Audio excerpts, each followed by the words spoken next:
Hello. Hi, nice to see you. Welcome back. Good to be back. Yeah. You're still going gangbusters, aren't you? We're definitely trying. Thank you. We're doing it because of you. You guys signed our wall last week. Yeah. You signed it with Jill's husband. I'm Lori Mr. Jerry. President, good to see you. How are you? Good, thanks. Stanley, how you doing? Good. Nice to see you. Thank you. Hey. Hello. Oh, yeah. We're going to do the chat when we get inside. Are we doing a picture? We're going to talk to you for 15 minutes. All right. Yeah, Say something. and I think we're going to say hello. Okay. Yeah, so welcome back. We're absolutely delighted that you came back. Really to focus on hunger. Last year, you made a commitment that you were going to work to end child hunger, and we're definitely getting there. And so we're so grateful for what you did with SNAP, the child tax credit, and we'll talk a little bit more inside about what else we can do to ensure that kids in our country have access to food.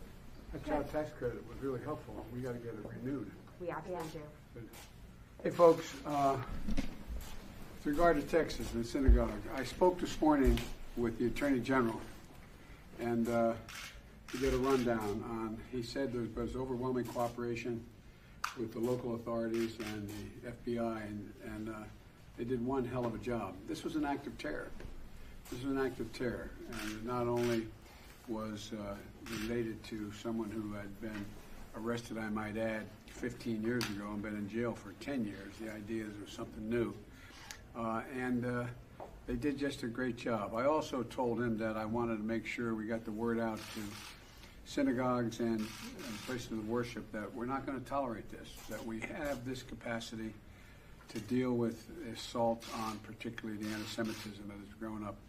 And so, and I'll be talking with, I put a call into the rabbi. We missed one another on the way up here. And but they should rest assured that we are focused. We are focused. The Attorney General is focused on making sure that we deal with these kinds of acts.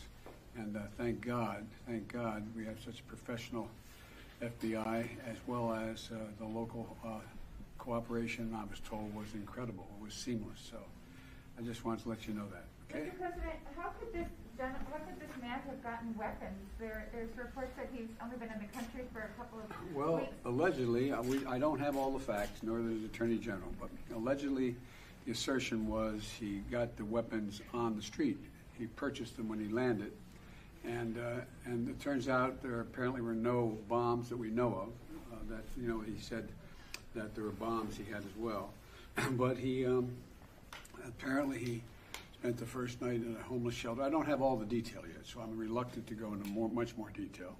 But and allegedly he purchased it on the street. Now, what that means, I don't know. Whether he purchased from an individual in a homeless shelter or a homeless community, or whether because that's where he said he was, it's hard to tell. I just don't know. Does this have any ramifications for the push to ensure that guns are not available?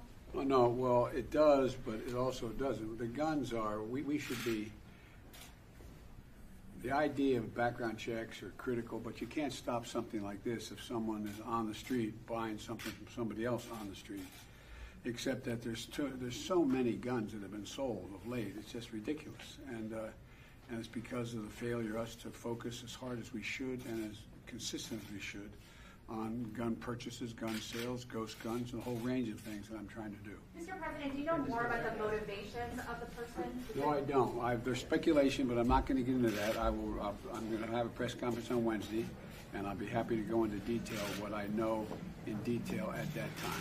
Do you know why he targeted that specific synagogue? Well, no, I don't. We don't have. I don't think there is sufficient information to know about why he targeted that synagogue, why he insisted on the release of someone who's been in prison for over 10 years, why he was engaged, why he was using anti-Semitic and anti-Israeli comments.